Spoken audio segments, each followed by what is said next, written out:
Hi, I am Syed Rashid from Ahlebaid High School and Junior College, Kotla Alija, Hyderabad. You are watching our YouTube channel named as Ahlebaid High School and Junior College. Welcome to my video to all students as well as viewers. Today we will going to continue our class 8th Physics and Chemistry chapter number 5 sound. So in sound we have learned in so far that how sound produce and which type of sound produce from which things. This many things we have learned and we have also come across one practical I showed मैंने आपको एक practical भी बताया था और sound is an unavoidable thing in our life. हमारी ज़िंदगी में कभी भी हम उसको अवॉइड नहीं कर सकते, वो चीज़ है साउंड। ठीक है, अब साउंड को लेके एक हमारे पास एक्टिविटी नंबर 4 है जिसका मीनिंग है sound has energy. This is an very important activity for your knowledge as well as for your point of view plus for examination and for 9th class. In 9th class also we have same answer with us. Okay, so the answer which I will going to explain you today, ये answer बहुत important है। ठीक है, sound lesson के point of view के हिसाब से, plus second thing knowledge के हिसाब से, third thing examination point of view के हिसाब से, फोर्थ थिंग 9th क्लास में भी सेम आंसर अवेलेबल है ये। तो देखिए अब हम पढ़ने जाएंगे साउंड हैज़ एनर्जी। अब हमारे को एक छोटी सी एक्टिविटी कर रहा हूँ, मैं ऑलरेडी लिखा दिया, विद इन 5 to 6 मिनट आप खुद समझ सकते हैं। As I already wrote in English, I want to explain and read in both the languages. Aim to prove that sound has energy. हमारा एम क्या है? एनर्जी, साउंड के पास एनर्जी है, साबित करना है, प्रूफ करना है। Apparatus, in apparatus we have like glass, rubber band, balloon rubber, sugar और sand crystals, mobile on vibrating mode. Apparatus में हमको इतने सारी चीज़ों की ज़रूरत है। ग्लास है, रबर बैंड है, balloon rubber is nothing but जो बलून का जो स्ट्रेच रबर रहता, यानी कि बलून्स को हम फूंकते ब्लो करके फोड़ देते तो एक स्ट्रेच रबर के जैसा आता, वो चाहिए। और रबर बैंड, शुगर या फिर सैंड के क्रिस्टल्स चाहिए। मोबाइल वाइब्रेटिंग मोड पे होना चाहिए। इसका डायग्राम मैंने रफली यहाँ पे ड्रॉ किया है। फेयर डायग्राम आपके स्क्रीन पे आपको दिख रहा होगा, जैसा कि आप फेयर डायग्राम स्क्रीन पे देख सकते हैं। ये डायग्राम आपको ड्रॉ करना है आपके बुक्स में। नाउ लुक एट मी, मेरे को देखिए। तो देखिए उसके बाद नेक्स्ट क्या है हमारे पास, डायग्राम कुछ इस तरीके से रहता। एक ग्लास या बॉटल हम ले लिए, ठीक है, उसको क्या करें, बलून रबर से क्लोज करके रबर बैंड लगा के उसके ऊपर शुगर के क्रिस्टल लगा दिया, नीचे मोबाइल फ़ोन रख देते हैं उसके अंदर। नेक्स्ट प्रोसीजर देखिए, take glass and insert mobile in it on vibrating mode. हमको एक ग्लास ले लेना है, उसके अंदर मोबाइल को रख देना है और that to the mobile is in vibrating mode, वो वाइब्रेटिंग मोड पे होना चाहिए। Second, close the mouth of the glass with a balloon rubber using rubber band. यानी बलून रबर से, यहाँ पे आप लिख सकते हैं कि बलून के बाजू RUBBER, ओके, बलून रबर चाहिए यूजिंग रबर बैंड को यूज़ करते हुए। स्ट्रेच इट टाइटली, उसको अच्छे से टाइटली स्ट्रेच करना है, so as to behave like diaphragm. यानी कि वो जो ग्लास के ऊपर जो आप स्ट्रेच कर रहे हैं इस तरीके से करिए कि वो डायाफ्रा के जैसा वो बिहेव करना है। ठीक है, प्लेस सम शुगर और sand crystals of the small size on balloon diaphragm. यानी कि उसके ऊपर थोड़े से शुगर या फिर सैंड के क्रिस्टल रखना है। ख्याल रहे कि वो क्रिस्टल्स आपको बिल्कुल स्मॉल साइज के होने चाहिए। Now call to this mobile from other mobile, दूसरे मोबाइल से कॉल करिए इसको। तो क्या होता, व्हेन मोबाइल स्टार्ट्स वाइब्रेटिंग, यानी मोबाइल वाइब्रेट होना स्टार्ट करता, डायाफ्रा ऑल्सो वाइब्रेट, जो उसका डायाफ्रा रहता वो भी वाइब्रेट होता। And sugar crystals dancing, sugar crystal क्या है, डांस करते रहते। तो किसी चीज़ को अगर हमको रेस्ट में से मोशन में लाना है, आप शायद पढ़े होंगे 7th क्लास में, रेस्ट में से मोशन में लाना है या मोशन से रेस्ट में लेके आना है, तो उसके लिए 2 चीज़ें हमको इंपॉर्टेंट रहते। ठीक है, वो 2 चीज़ें क्या है, फोर्स एंड एनर्जी। ठीक है, फोर्स और एनर्जी की ज़रूरत रहती है। तो यहाँ पे क्या प्रूफ हो गया, साउंड के पास फोर्स भी है, एनर्जी भी है, 2 चीज़ें भी है, लेकिन हमको सिर्फ प्रूफ क्या करना है, साउंड हैज़ एनर्जी। तो this proofs that sound has energy. Simple answer है, बहुत इंपॉर्टेंट है 4 मार्क्स को लेके और आपके नॉलेज पॉइंट ऑफ व्यू। आप ये आंसर लिख लेके कॉपी कर लीजिए। और रहा सवाल diagram, don't draw this diagram, ये डायग्राम नहीं ड्रॉ करना है आपको। जो मैं स्क्रीन पे आपको लगाया था वही डायग्राम आपको ड्रॉ करना है। तो now the time to copy down this answer.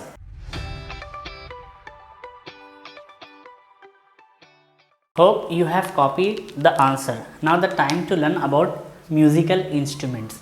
अब हम म्यूजिकल इंस्ट्रूमेंट्स के बारे में पढ़ेंगे. Okay, you might have observe many musical instrument like tabla, flute, harmonium and guitar.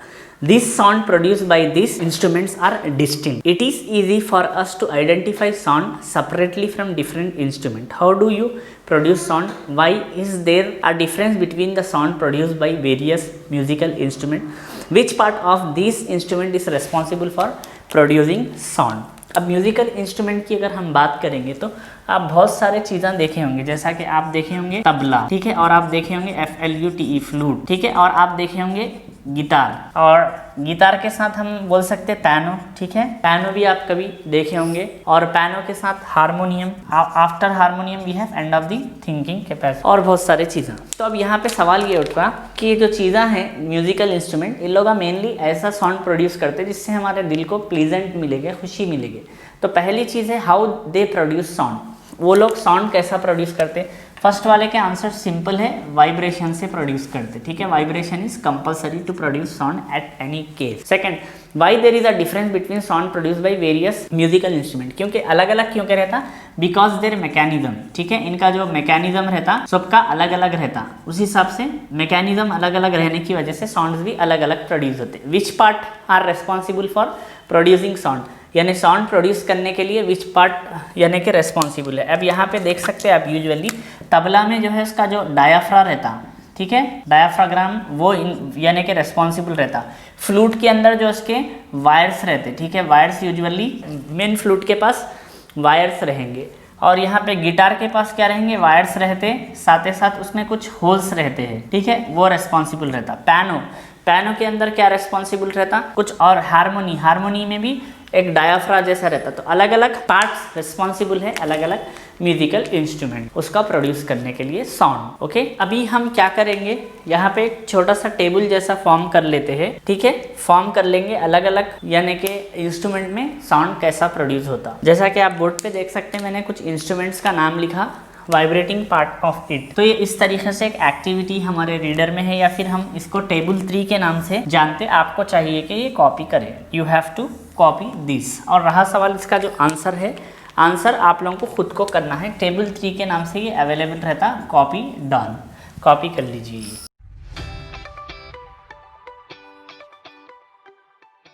Some questions arise here. अब यहाँ पे कुछ और क्वेश्चन भी अराइज होते. Have you name all the vibrating part for each musical instrument. For example in tabla, not only the stretch membrane but also the air inside the hollow body vibrates. Can you name the instrument for which more than one part is responsible for the production of sound? How you compare the production of sound in flute and sound production in water tap when it is turned on just before the water flows out of it. अब यहाँ पे सवाल ये है कि क्या तमाम vibrating parts के नाम बोल सकते हैं? जैसा कि एग्जाम्पल, तबला में 2 चीज़ें रेस्पॉन्सिबल है साउंड को प्रोड्यूस करने के. एक तो मेन उसका स्ट्रेच मेम्ब्रेन है, जो डायाफ्राम में भी बोला था वो. नेक्स्ट है जो डायाफ्रा के अंदर जो खाली हॉलो एयर रहती, वो दोनों से मिला के साउंड जो निकल के आता वो तबला का साउंड है. सेकंड, आप यानी कि कुछ इंस्ट्रूमेंट ऐसे भी रहते हैं जिसके एक से ज़्यादा हिस्से, उसके पार्ट रेस्पॉन्सिबल है साउंड को प्रोड्यूस करने के लिए. नेक्स्ट है आप जो है कंपेयर कैसा कर सकते हैं कि अगर एक साउंड है जो फ्लूट में बन रहा और एक साउंड है जब नल खोलते हम, टैब ओपन करती तेजी से आता, तो वो साउंडों को कैसा आप कंपेयर करते या फिर कैसा प्रिडिक्ट करते, इसके बारे में हम एक एक्टिविटी नंबर 5 नाम का. Now activity number 5 is nothing but, in activity 5 we have heading like producing, okay, sound, यानी हमने एक साउंड को बनाना है किस तरीका का, दैट रिजेम्बलेंस, यानी कि जो मिलता जुलता रहे रेन वाटर, यानी कि जो हमारा पानी जो रेनफॉल होता है उस तरीके का हमको साउंड बनाना है. आप कैसा बना सकते हैं? तो उसके लिए एक सिंपल एक्टिविटी है, पूरे मिलके करना पड़ता है. This is also one of the classroom activity. Start clapping with 4 finger on the left hand palm and the middle finger and clap again. Then ring finger and lastly small finger successfully, and reverse the process gradually. If all the students in your class do it simultaneously, the sound produced would resemble the one set and stopping of rainfall. यानी कि देखिए, तो मैं पहले आपको left hand पे 1 इससे clap करिए. I will just remove this watch once, क्योंकि ये वॉच के वाइब्रेशन से भी थोड़ा एक्टिविटी में डिस्टर्बेंस आ सकता. 1, देन ऑल द स्टूडेंट इसको रिवर्स करके करना, तो हमारे साउंड आएगा कि बारिश पड़ के रुके जैसा, कुछ इस तरीके से हमारे साउंड आता। तो ये बहुत सिंपल एक्टिविटी है, 2-3 लाइन्स की है, वो आप समझ गए होंगे। एक हमारी नेक्स्ट एक्टिविटी है एक्टिविटी नंबर 6, ठीक है। एक्टिविटी नंबर 6 क्या है, देखिए, observing the change of sound, यानी कि साउंड का जो OBSER, observed the change of sound, यानी साउंड किस तरीके से बदलता है। या इसकी हेडिंग आप कुछ ऐसा भी, plural, changes in sound, sound के अंदर जो चेंजेस होते हैं वो आपको करना है। Take 4 to 5 metal glass balls or tumbler of same size, fill them with different amount of water, arrange them in the order of decreasing water level, strike gently each ball or tumble with a spoon, what do you hear। देखिए अब आपको क्या करना है, 3 से 4 आप एक ball ले लीजिए। सपोज मैं यहाँ पे 1 2 3 4 4 बॉल्स हमने ले लिए।